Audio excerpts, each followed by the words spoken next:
मैं कोई विशेष या महान इंसान नहीं था, बस एक साधारण सा सेवादार था जिसकी जिंदगी दुकान, घर और जिम्मेदारियों के बीच चल रही थी। मेरी कपड़ों की दुकान ही मेरी रोजी रोटी थी। उसी से घर चलता था, कर्मचारियों का गुजारा होता था और परिवार की जरूरतें पूरी होती थीं। सुबह शटर उठता, रात को शटर गिरता और बीच में ग्राहकों की आवाजें, कपड़ों की गिनती, हिसाब किताब और चिंता, यही मेरा संसार था। लेकिन इस सब के बीच अगर कोई चीज थी जो मुझे भीतर से जीवित रखती थी, तो वह थी गुरु घर की सेवा। जब भी सेवा का बुलावा आता, दिल में अजीब सी हलचल होती थी, जैसे कोई भीतर से पुकार रहा हो, चल, यही तेरी असली पहचान है। उस दिन भी कुछ ऐसा ही हुआ। अचानक संदेश आया कि गुरु घर में सेवा की जरूरत है। संदेश पढ़ते ही दिल ने बिना देर किए हाँ कह दी, लेकिन दिमाग ने तुरंत सवाल उठा दिए। उसी दिन दुकान पर एक बड़ा ऑर्डर आने वाला था, एक ऐसा सौदा जो महीनों की कमाई तय कर सकता था। मन ने कहा आज मत जा, कल चला जाना, लेकिन दिल ने जैसे साफ साफ जवाब दे दिया, सेवा को कल पर मत टाल। मैं कुछ देर दुकान के अंदर खड़ा रहा, कपड़ों की अलमारियों को देखता रहा, जैसे उनसे अनुमति मांग रहा हूं। भीतर एक संघर्ष चल रहा था। एक तरफ माया की आवाज थी, दूसरी तरफ गुरु का बुलावा। तभी मुझे अपने गुरु के शब्द याद आए, जो मेरा है उसकी फिक्र मैं खुद करता हूं। इन शब्दों ने मेरे भीतर जैसे दीपक जला दिया।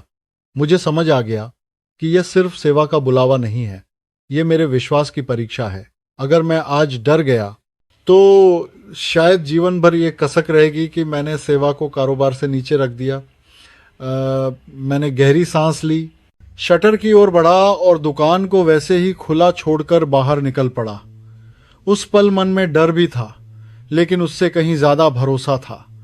भरोसा इस बात का कि जब इंसान एक कदम मालिक की ओर बढ़ाता है तो मालिक 10 कदम उसकी ओर बढ़ते हैं।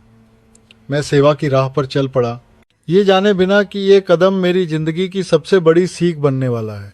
दुकान से बाहर कदम रखते ही मुझे ऐसा महसूस हुआ जैसे मैंने सिर्फ शटर ही नहीं बल्कि अपनी सारी चिंताओं को भी पीछे छोड़ने की कोशिश की हो।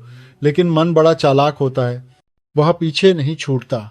सड़क पर चलते हुए भी दुकान की तस्वीरें आंखों के सामने घूम रही थीं। ग्राहक, रजिस्टर, कपड़ों के गट्ठर और वह बड़ा ऑर्डर जो आज आने वाला था। मन बार बार यही पूछ रहा था कि क्या मैंने सही किया, कहीं यह सेवा का उत्साह मुझे नुकसान की ओर तो नहीं ले जा रहा। मैं जानता था कि जिम्मेदारियों से भागना भी गलत है, लेकिन उसी के साथ यह भी जानता था कि गुरु के बुलावे को टालना उससे भी बड़ा नुकसान है। भीतर एक द्वंद्व चल रहा था, दुनिया का हिसाब और मालिक पर भरोसा। बस स्टैंड पर खड़ा था, लेकिन मन जैसे किसी अदालत में खड़ा था जहां मेरे ही दो हिस्से एक दूसरे से बहस कर रहे थे।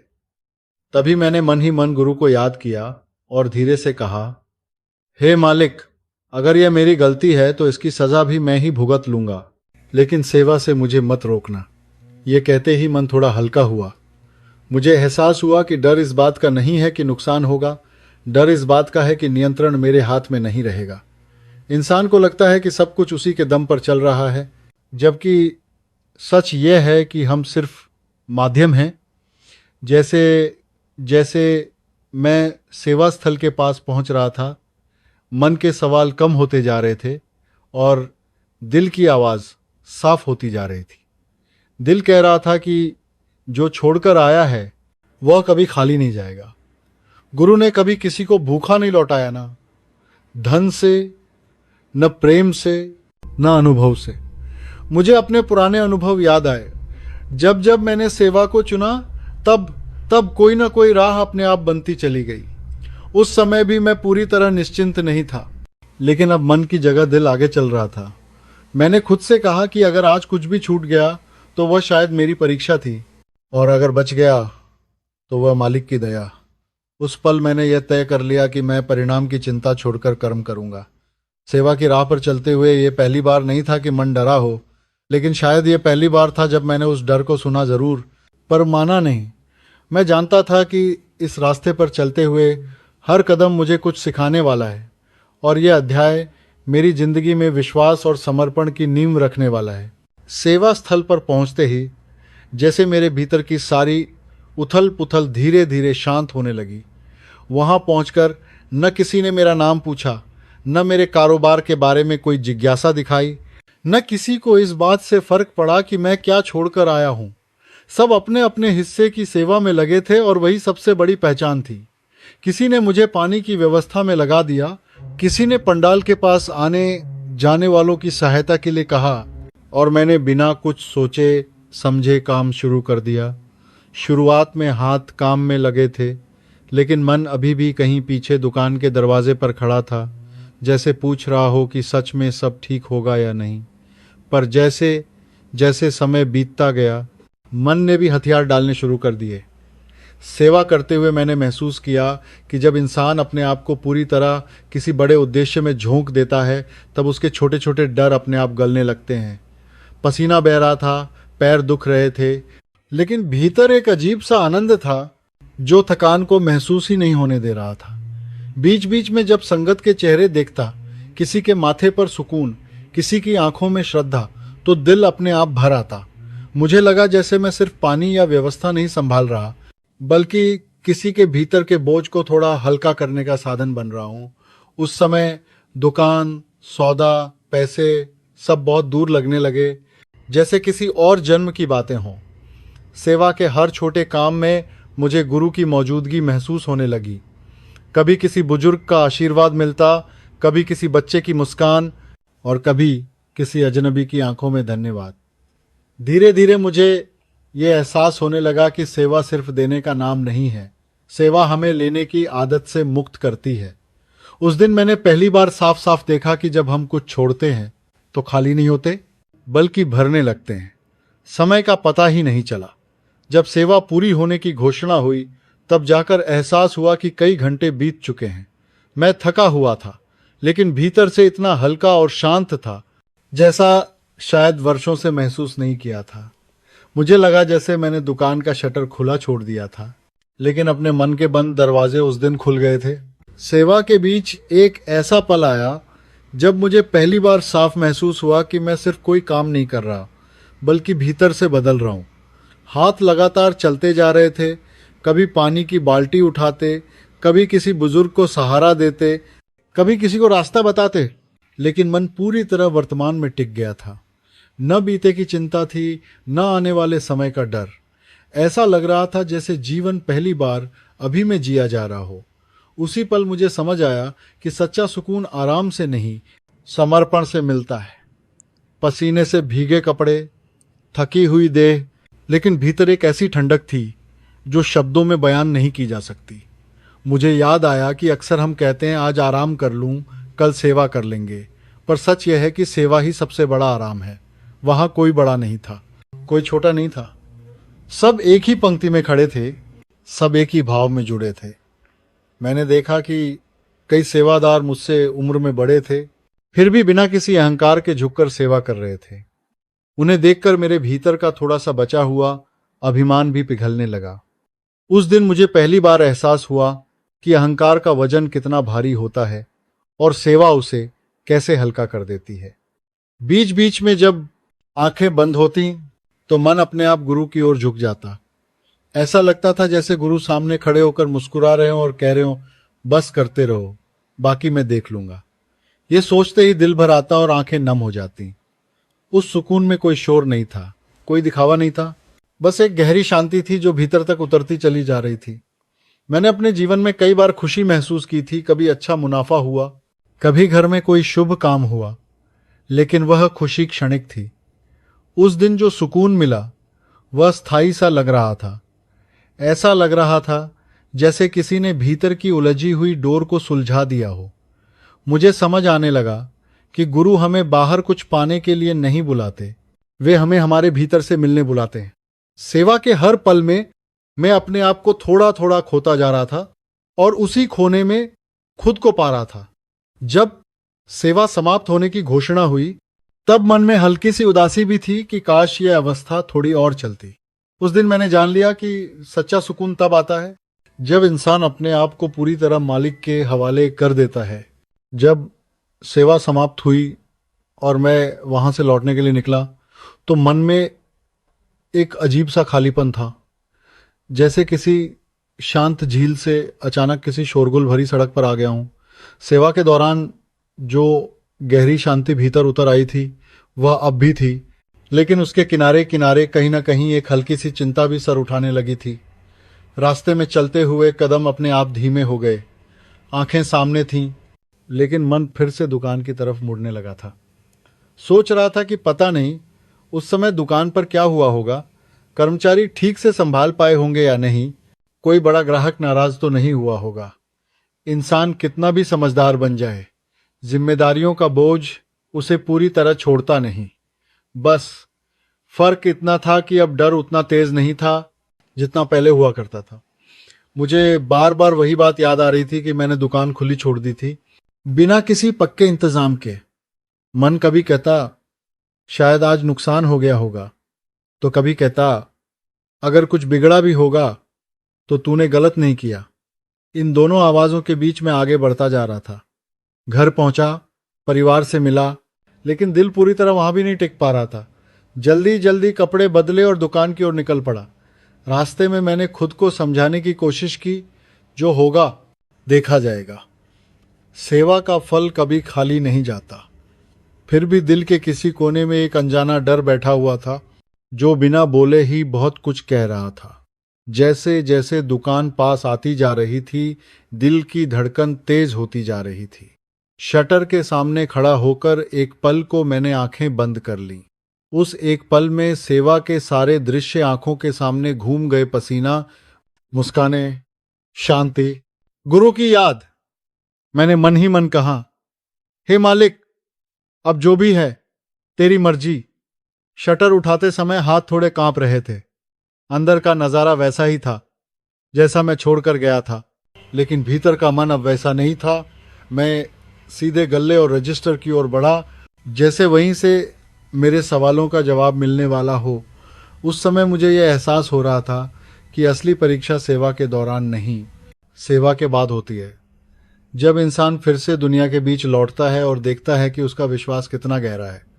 उस क्षण में न पूरी तरह निश्चिंत था, न पूरी तरह घबराया हुआ। बस एक इंतजार में था, उस सच्चाई के इंतजार में जो मुझे कुछ ही पलों में मिलने वाली थी। मैंने दुकान का शटर पूरी तरह उठाया और बिना किसी से कुछ बोले सीधे अपने काउंटर की ओर बढ़ गया, जैसे मेरे कदम खुद जानते हों कि जवाब वहीं रखा है। गल्ले के पास रखा रजिस्टर मैंने धीरे धीरे खोला। पन्ने पलटते समय उंगलियां अजीब सी भारी लग रही थीं। दिल इतनी तेज धड़क रहा था कि उसकी आवाज मुझे खुद सुनाई दे रही थी। जैसे ही मेरी नजर आज की एंट्री पर पड़ी, मैं कुछ पल के लिए बिल्कुल स्थिर हो गया। सामने एक बड़ा ऑर्डर लिखा था, पूरा माल, तय कीमत, एडवांस की रकम जमा। मेरी आंखें बार बार उसी लाइन पर लौट रही थीं, मानो दिमाग मानने को तैयार ही न हो। मैं खुद से बुदबुदाया, ये कैसे हो सकता है? मैं तो दुकान पर था ही नहीं। न मैंने किसी से बात की थी, न किसी सौदे की मंजूरी दी थी। कुछ पल के लिए मुझे लगा शायद कर्मचारी कोई मजाक कर रहे हों या कोई गलती हो गई हो। मैंने दोबारा ध्यान से देखा, हिसाब बिल्कुल साफ था, एंट्री सही थी, हस्ताक्षर भी वहीं थे जहां हमेशा होते थे। मेरे हाथ सचमुच कांपने लगे। जिस सौदे की वजह से सुबह से मन डरा हुआ था, वह सौदा न सिर्फ हो चुका था बल्कि पूरी तरह पक्का भी हो चुका था। भीतर से एक ठंडा सा झटका लगा, जैसे किसी ने अचानक सच्चाई का दरवाजा खोल दिया हो। मैं कुर्सी पर बैठ गया, क्योंकि खड़ा रहना मुश्किल हो रहा था। मन में एक साथ कई भाव उमड़ आए, हैरानी, राहत, डर और एक अनकही श्रद्धा। मैंने खुद से पूछा, अगर मैं यहां नहीं था तो फिर यह सब किसने संभाला? उस पल मुझे पहली बार महसूस हुआ कि इंसान कितना सीमित है और मालिक कितना व्यापक। मैं रजिस्टर को बंद करके कुछ देर यूं ही बैठा रहा, जैसे उस पन्ने में लिखी इबारत को अपने भीतर उतार रहा हूं। दुकान में रोज की तरह आवाजें थीं, कपड़ों की सरसराहट, ग्राहकों की बातचीत, लेकिन मेरे लिए सब कुछ जैसे थमसा गया था। उस एक एंट्री ने मेरी सोच की जमीन हिला दी थी। मुझे एहसास हो रहा था कि यह कोई साधारण बात नहीं है। यह सिर्फ कारोबार का मामला नहीं था, ये किसी बहुत गहरी व्यवस्था का संकेत था। मन अब सवाल कम कर रहा था और स्वीकार ज्यादा। मैं जानता था कि अगला जवाब मुझे किसी न किसी के मुंह से मिलने वाला है, लेकिन दिल के किसी कोने में यह बात साफ होती जा रही थी कि आज जो हुआ है वह मेरे बस की बात नहीं थी। यह अध्याय मेरी जिंदगी में उस मोड़ की तरह था जहां से तर्क पीछे छूटने लगता है और अनुभव बोलने लगता है। कुछ देर तक रजिस्टर को देखते रहने के बाद मैं अपनी कुर्सी से उठा और कर्मचारियों की ओर गया। मेरे कदम भारी थे और आवाज भीतर कहीं अटकी हुई थी। मैंने जितना हो सका उतना सामान्य दिखने की कोशिश करते हुए पूछा कि आज यह बड़ा ऑर्डर कैसे पास हो गया, क्योंकि मेरी याद में तो मैंने किसी को हाँ नहीं कहा था। मेरी बात सुनते ही एक कर्मचारी थोड़ा हैरान हुआ और बोला, सेठ जी, आप कैसी बात कर रहे हो? यह ऑर्डर तो आपने ही पास किया था। उसके शब्द मेरे कानों में पड़े, लेकिन दिमाग ने उन्हें तुरंत स्वीकार नहीं किया। मैंने दोबारा पूछा, शायद इस उम्मीद में कि वो अपनी बात बदलेगा, लेकिन उसने पूरे विश्वास के साथ कहा कि जब शर्मा जी ऑर्डर देने आए थे तब मैं दुकान पर ही मौजूद था, मेरे ठीक बगल में खड़ा था और मैंने उनके सामने ही सौदे की शर्तें तय की थीं। उसने यह भी कहा कि मैंने वही अंदाज अपनाया था जो मैं अक्सर अपनाता हूँ, शांत, मुस्कुराते हुए, बिना किसी जल्दबाजी के। ये सुनते ही मेरे शरीर में जैसे एक सिहरन दौड़ गई। मैं जानता था कि उस समय मैं सेवा में था, गुरु घर में था, लेकिन सामने खड़ा इंसान पूरी सच्चाई और भरोसे से वही कह रहा था जो उसने देखा था। कुछ पल के लिए मेरे मुंह से एक शब्द भी नहीं निकला। मन ने जैसे काम करना बंद कर दिया हो। कर्मचारी मेरी ओर देख रहे थे, शायद सोच रहे थे कि मैं मजाक कर रहा हूं, लेकिन मेरे भीतर एक तूफान चल रहा था। मैंने फिर पूछा कि क्या किसी और ने मेरी जगह बात की होगी, लेकिन उसने साफ कहा कि नहीं, सेठ जी, वो आप ही थे। उस क्षण मुझे महसूस हुआ कि ये कोई भ्रम नहीं है, ये कोई कहानी नहीं है जिसे दिमाग गढ़ रहा हो। ये कुछ ऐसा है जो मेरी समझ से बाहर है। मेरे हाथ ठंडे पड़ गए, आंखें भर आईं और दिल जोर जोर से धड़कने लगा। मैंने चुपचाप काउंटर का सहारा लिया, जैसे जमीन खिसक रही हो। उस एक वाक्य ने मेरे भीतर वर्षों से जमी हुई धारणाओं को हिला दिया था कि सब कुछ मेरे हाथ में है, कि मेरे बिना कुछ नहीं चल सकता। उस पल मुझे पहली बार एहसास हुआ कि जब इंसान सच्चे दिल से सेवा में जाता है तो मालिक उसकी जगह खुद खड़े हो जाते हैं। मैं कुछ देर तक वहीं खड़ा रहा। कर्मचारियों की बातें जैसे दूर से आती आवाजें बन गई थीं। भीतर बस एक ही सवाल गूंज रहा था, अगर मैं वहां नहीं था तो फिर वहां कौन था? और उसी सवाल के साथ मेरे भीतर श्रद्धा का एक ऐसा भाव जन्म ले रहा था जो अब तक शब्दों में ढलने को तैयार नहीं था। कर्मचारियों की बात सुनकर मैं कुछ देर तक बिल्कुल शांत खड़ा रहा, जैसे मेरे भीतर की सारी आवाजें एक साथ थम गई हों। मन सवाल करना चाहता था, लेकिन दिल किसी और ही सच को पहचान चुका था। मैं जानता था कि उस समय मैं दुकान पर नहीं था, मैं सेवा में था, गुरु के चरणों के पास था, और ये बात मेरे लिए किसी शपथ से कम नहीं थी। फिर भी सामने खड़े लोग पूरे विश्वास के साथ कह रहे थे कि उन्होंने मुझे देखा, मेरी आवाज सुनी, मेरे हाव भाव पहचाने।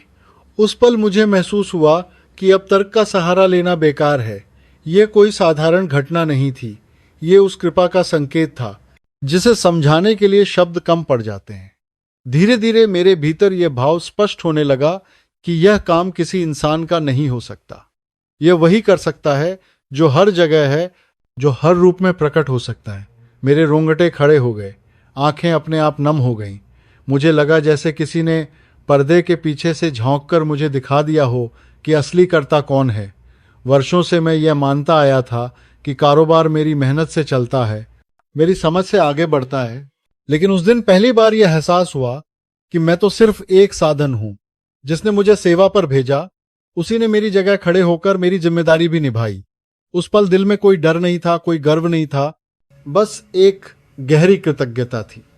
मैं धीरे से काउंटर के पीछे गया और अपनी कुर्सी पर बैठ गया, जैसे शरीर में ताकत नहीं बची हो। आंखें बंद करते ही सेवा के दृश्य सामने आ गए।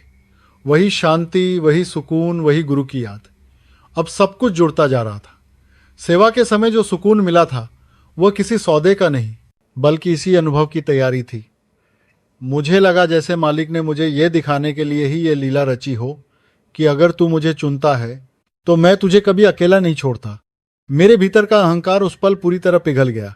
अब न मुझे अपनी चतुराई पर भरोसा था, न अपनी योजना पर। सिर्फ एक ही विश्वास बचा था कि जो सब कुछ छोड़कर गुरु के भरोसे चलता है, उसकी दुनिया गुरु खुद संभाल लेते हैं। उस क्षण मुझे यह भी समझ आया कि यह घटना मुझे घमंड देने के लिए नहीं, बल्कि झुकाने के लिए हुई है।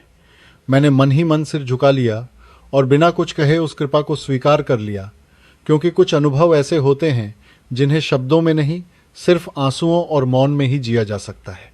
दुकान से घर लौटते समय मेरा मन बिल्कुल बदला हुआ था, जैसे वही रास्ता अब किसी और दुनिया से होकर गुजर रहा हो। सड़कें वही थीं, लोग वही थे, लेकिन भीतर कुछ ऐसा टूट चुका था जिसे मैं वर्षों से ढो रहा था अपना अहंकार। मुझे ये भ्रम था कि मेरी मेहनत, मेरी बुद्धि और मेरे फैसलों से ही सब कुछ चलता है। आज पहली बार यह भ्रम पूरी तरह चकनाचूर हो गया था। घर पहुंचते ही मैंने दरवाज़ा बंद किया और बिना किसी से कुछ कहे कमरे में चला गया। जैसे ही अकेला हुआ, आंखों से आंसू अपने आप बहने लगे। ये आंसू दुख के नहीं थे, ये उस एहसास के थे कि मालिक ने मुझे कितनी नजदीक से छू लिया है। मैं फर्श पर बैठ गया और फूट फूट कर रोने लगा। शब्द अपने आप निकल रहे थे, हे मेरे मालिक, तेरा शुक्र है। उस पल मुझे न किसी सौदे की खुशी थी, न किसी मुनाफे का गर्व। बस ये एहसास था कि जिसने मुझे सेवा के लिए बुलाया, उसने मेरी हर चिंता भी खुद उठा ली। मुझे याद आने लगा कि कितनी बार मैंने अपने जीवन में छोटे छोटे डर पाल रखे थे, क्या होगा, कैसे होगा, कौन संभालेगा, और आज मालिक ने बिना कुछ कहे मुझे दिखा दिया कि जब इंसान झुकता है तभी वह वास्तव में सुरक्षित होता है। उस दिन मेरा सिर सिर्फ झुका नहीं, भीतर से झुक गया। मुझे यह भी समझ आया कि अहंकार कोई ऊंची आवाज नहीं होता, वो तो धीरे धीरे भीतर बैठा रहता है और हमें यह महसूस कराता है कि हम बहुत कुछ हैं। सेवा ने उस दिन उस अहंकार की जड़ पर चोट की थी। अब मन में कोई सवाल नहीं बचा था, बस कृतज्ञता थी। मैं देर तक उसी अवस्था में बैठा रहा, जैसे समय रुक गया हो।